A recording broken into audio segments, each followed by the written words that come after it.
We're on page 28. HaMasmik of the Hashem. Rabbi Avraham was just telling us about the people who fulfill Torah mitzvot for other people, for ulterior motives, to be considered super religious, super pious. They want to be considered extra holy, whatever it is that they do. In essence, Rabbi Avraham says they are busy serving people and not actually serving Hashem. There's an opposite to that. Who are those people? I mean, if these are the worst evil, so there must be people who are very good. Why do they do mitzvot? For Hashem. For Hashem, for the right reason. V'hakat hanogedet lakat hazot. The group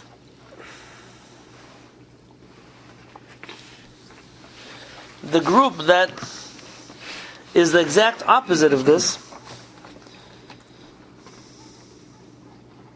he shana tahor bishlemut alidei tahara gmura b'maasav. He is the one who fulfills the mitzvot with rigorous purity, meaning complete purity, meaning that the inner thoughts are directed exclusively towards Hashem.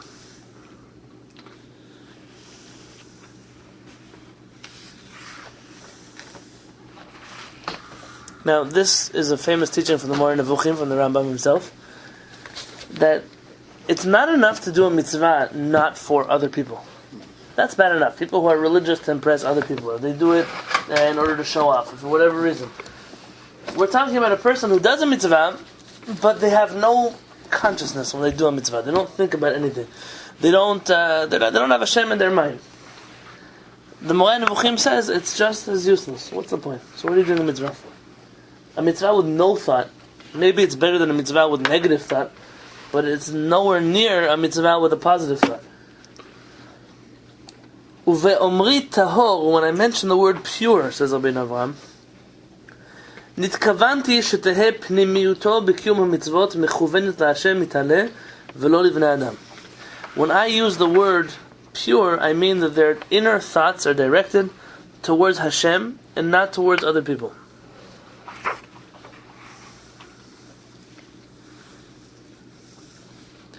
She'im nidme lo, ki page 30, bnei ha'adam ro'im oto k'oved Hashem v'yireh shamayim v'osim lo kavod harbe. If he realizes, that he senses that people attribute to him some religious greatness as a servant of Hashem, and they'll give him great honor, uvetoch nafsho pnima davar ma soter zot. Well, deep down, his true self contradicts that. Meaning, if they only knew who I really was, they wouldn't admire me so much. Az yochazuhu pachad u'ada mipnei Adonai talem. Because of this, he would become very fearful of Hashem. Vilu im nidme lo shebnei adam ro'im oto pagum u'mitchased uvetoch nafsho pnima shalem hu im kono az lo yashit libo alehem. But if people would look at him and say, he doesn't really serve Hashem, inwardly he knows he's doing the right thing, he wouldn't be concerned. The understanding here is a very high person. This is a person that knows what he's doing is right. And regardless of how people perceive him, it doesn't make a difference for him. And that means that he's been put to the test. Do you want to be popular? Or do you want to be right? Do you want to be truthful? Do you want to be connected to HaKadosh Baruch Hu? And so long as people don't consider him to be some righteous man that they have to come kiss his hand, whatever he's thinking about, he is very happy that people don't think he's so great, because it gives him the freedom to really serve Hashem for no ulterior motive. In Europe, there was a big war between the Hasidim and the Mitnagdim, those of the Hasidic group and those who opposed them. The Hasidic group was founded by the Baal Shem Tov and was later led by the Maggid of Mezrich and his students. So he had students such as Rabbi Aaron of Karlin, who was my wife's Rebbe's original Rebbe. Or they had the first Lubavitcher Rebbe was there. Many such, Rabbi Levi Yitzchak of Berdichev, Rabbi Zusha of Anapoli, very many big Hasidic rabbis. The generation that was following the Hasidim found themselves at the hands of what were known as the Mitnagdim, the opponents, and those were led namely by the Vilna Gaon. He wasn't actually the chief rabbi of Vilna, but he was the great scholar of Lithuania, and he felt that the Hasidic movement challenged some of the basic tenets of our faith, and he fought them tooth and nail. And this was a big war. It wasn't bloody because people weren't actually killed over it, but it was pretty second place to bloody. It was a bad war, a war that you might not pick up on it so readily, but in the Ashkenazi community, this war still exists. When the Sfaradim came to Jerusalem, there was a rabbi. His name was Rabbi Yosef Zundul Salant. He was a student, I guess, of Rabbi Israel Salanta, and he saw the Sephardic rabbis taking sides. Some wanted to go with the Hasidim, some wanted to go with the opponents of the Hasidim, and he wrote them a famous letter. And he said, "Don't get involved. Don't get involved." He said, "This fight is older than you." He says, "This fight happened way before you." He said, "They're fighting about things that don't exist anymore, and you should just accept both of them with peace and with love." And so our understanding, people say, "Rabbi, are you Hasidic? Are you a mitnaged?" They're both wrong for fighting with each other, and they're both right because they bring goodness to the table. That's essentially the approach that we have towards Hasidut and the mitnagdim. At the peak of this war, there was a lot of besmirching that was going on, and most of it wasn't true. They would come to the Vilna Gaon, those Hasidim, they don't even pray. They just drink alcohol all day long. That's such a thing. They get rumors back and forth, these are those, all kinds of things. And one day a rumor came to the Baal Shem Tov that one of the big rabbis of the Mitnagdim had said that he doesn't have a portion in the world to come. It's a pretty big accusation. You don't have a portion in the world to come. And the Baal Shem Tov got out of his chair and he started dancing. So, why are you dancing? Why are you dancing? That's not a good news. I didn't bring you, you won a pot of gold. I'm telling you a bad thing. This big rabbi says you don't have a portion in the world to come. And so Baal Shem Tov said, until today, I was always worried. The Mishnah says that you should not serve Hashem in order to receive a reward. But I knew that I was serving Hashem, and Hashem was giving me a reward. But now, finally, I found out that I'm serving Hashem, and there's a rabbi who says that I'm not going to receive my reward. He says, you don't know how happy that just made me. I've finally been able to fulfill the commandment of serving Hashem for no ulterior motive, just because I want to serve Hashem. That was the Baal Shem Tov. They say that if you take a chassid, and you put him in Gehenom, you put him in hell, he'll still dance and sing, because that's where Hashem wants me to be. That's where I'm going to be. It's the attitude that the Hasidic movement generally brought to the table. It's a beautiful one. And the Baal Shem Tov is telling you, the highest level of serving Hashem is, I dafka don't want to do it for somebody else. I want to do it only for HaKadosh Baruch Hu. So if you'll tell me that I will lose my portion of the world to come, great. Now, ironically, the same story is told about the Vilna Gaon. But not exactly the same story, but the same idea. The Vilna Gaon once had to get a etog. Although it's hard to imagine the others, sending out like an edict against him. So it wasn't about the Baal Shem Tov. It's not the same exact story, it's a similar story. The correct language. The Vilna Gaon was looking for an etog, and he could not get his hands on an etog, and there was some guy in a different town who had an etog. I saw this book in the writings of Rabbi Hillel. He's a Sephardic Kabbalist in Jerusalem. The students of the Vilna Gaon went to buy this etog for him, and they come back to Vilna. They say, Rabbi, we got you with the etog, but we have some bad news. The man who sold us the etog said he doesn't want money. The only condition he wants, he gives it to you, on condition that you don't get any reward for using the etog. That all the mitzvot go to him. He is not willing to sell his mitzvot. So he'll give you the etog, but you have to agree that you will receive no merits for using it. He said the Vilna Gaon was so happy. The whole Sukkot was the happiest Sukkot of his life. Finally, he was able to do a mitzvah and not have to worry about receiving a reward for it. Finally, he was doing it just l'shem shamayim, for the sake of learning, for the sake of HaKadosh Baruch Hu. And it's ironic because you find two rabbis who spent their entire lives fighting each other, that at the end of the day really wished for the same thing. And if an objective person would have looked at it and said, hey, you're both dancing about the same thing, maybe you should have danced together. So what can I tell you is, I can't go back and fix history. Rav Kook, alav shalom, on his wall, had a picture of the Vilna Gaon and the first Lubavitcher Rebbe, Rebbe Shneur Zalman of Liadi. And everyone who came into the room thought Rav Kook was just trying to be spiteful. Like, how could he put those two people on the same wall? They fought each other their whole life. And so one of the early Zionist poets came into the room. He had learned in yeshiva before he became secular. Bialik? It could have been Bialik, or it could have also been one of the other chevra in those days, Shalom Aleichem, who was wandering around. May have been Eliezer ben Yehuda, I don't know. One of the early Zionist authors. He comes to Rav Kook's office and he laughs. Oh, Rav Kook, I see you finally made these two guys make peace. And Rav Kook said, you should know, they didn't just make peace on my wall, but they also made peace in my heart. And he very much believed that his teachings were a nice balance between the Hasidic master's teachings and the teachings of the Lithuanian movement. And it's true, those of you who study the writings of Rav Kook, you'll feel there's a certain bridging of the gap that exists in those writings. But I'm telling you all these stories to lead up to another story. Rav Ruderman, Alav Shalom. You know, when I was, I'll tell you a different story before that, just because, just for bury this one, okay?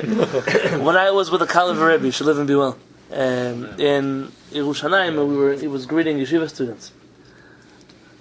There was one Hasidic man who came in with his son. His son was about to become bar mitzvah. He's going to go to yeshiva, and a year after his bar mitzvah, and he asked the Kehillat Rebbe, what should I study with my son? Which tractate of the Talmud? I didn't prepare him. So the Kehillat Rebbe said you should go to the bookstore and buy a book of stories of the righteous men, righteous tzaddikim, and read it with him. So come on, Rabbi, I'm going to read bedtime stories with my son. He needs to get ready, serious stuff, go to yeshiva. The Kehillat Rebbe would not. He said, I insist that you go buy a book, stories of tzaddikim, and read it. So Rabbi, what kind of advice is this? Which yeshiva is going to take him based on how many tzaddikim stories he knows? And the Kehillat Rebbe said, if you want to make somebody Jewish, you have to connect them to the tzaddikim. That we read the books, read the Gemara, read Shulchan Aruch, but what makes you Jewish is your connection to those who are righteous. And you'll find that any movement that doesn't have righteous people leading it is always going to end up somewhere. They might have had a good idea, a good motive, but if there's no righteous leader at the helm, it goes somewhere wrong. It goes to a different place. Tzaddikim are what ground us in Torah. People who don't just learn Torah, but they live the Torah. It's always what we need to see. So, Rav Ruderman, who I never met, but he was the founding Rosh Yeshiva of Ner Israel, where I went to Yeshiva. Rav Ruderman had a photographic memory.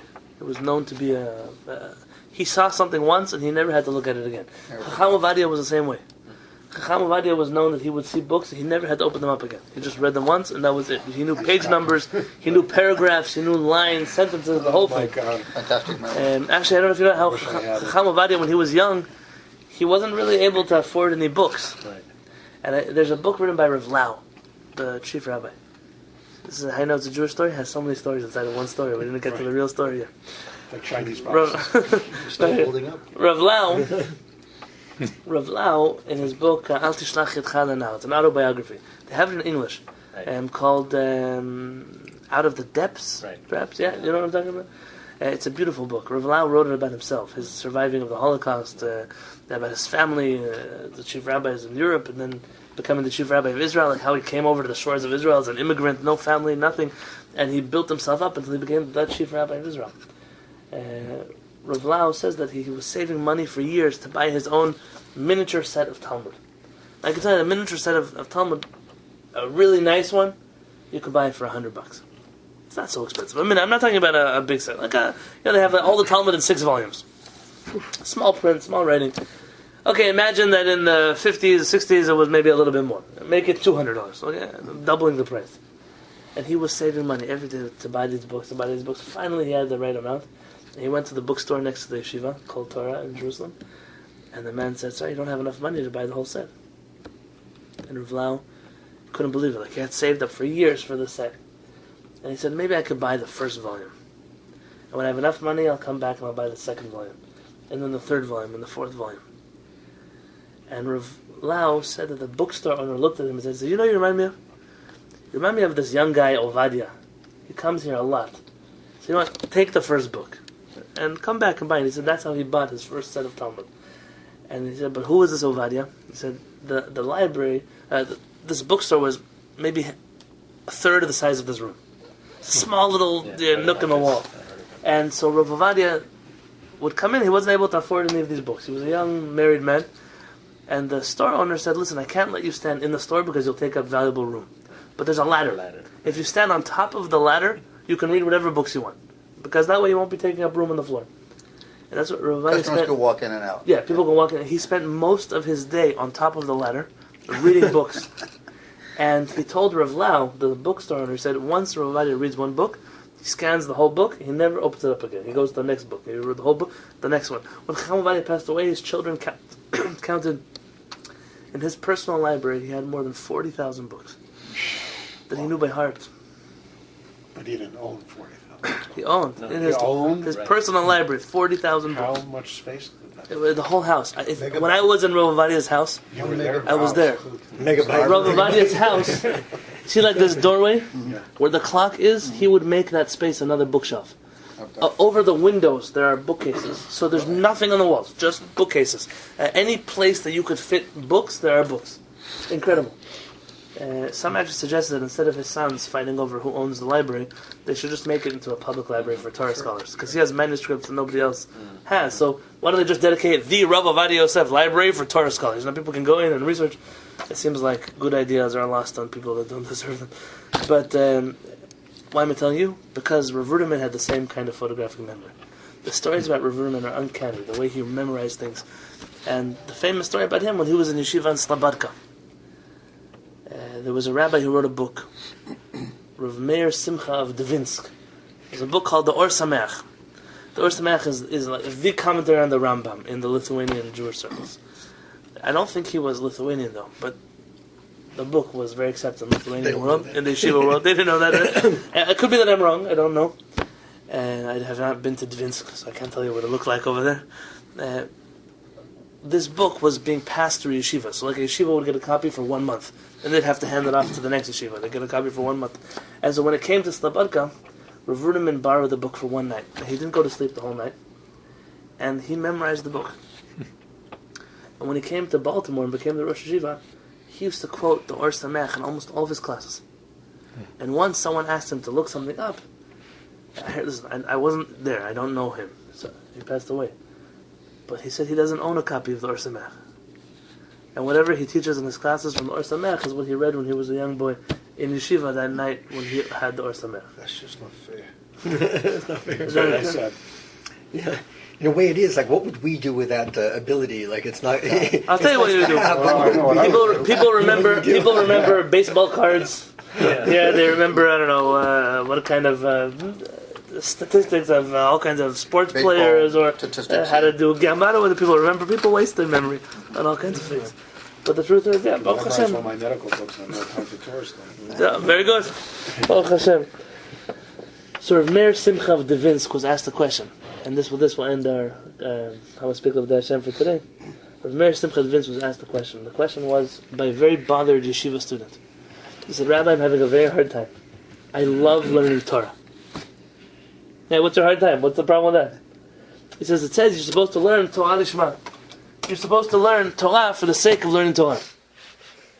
So, he said, I like it too much. I don't study Torah for the sake of studying Torah. I study because I love studying Torah. It's a big problem, no? You have to study Torah in a way that you don't like it. That way you can receive you don't have to receive any reward. You want to do it the highest way. Rav Meir Simcha of Dvinsk wrote back, don't worry. That's the highest level of studying Torah. When it's not a burden on you, when you don't have to force yourself to keep your eyes open. Torah becomes unintended. Torah is the kind of thing that if you love it, that means you've reached the highest level of studying Torah.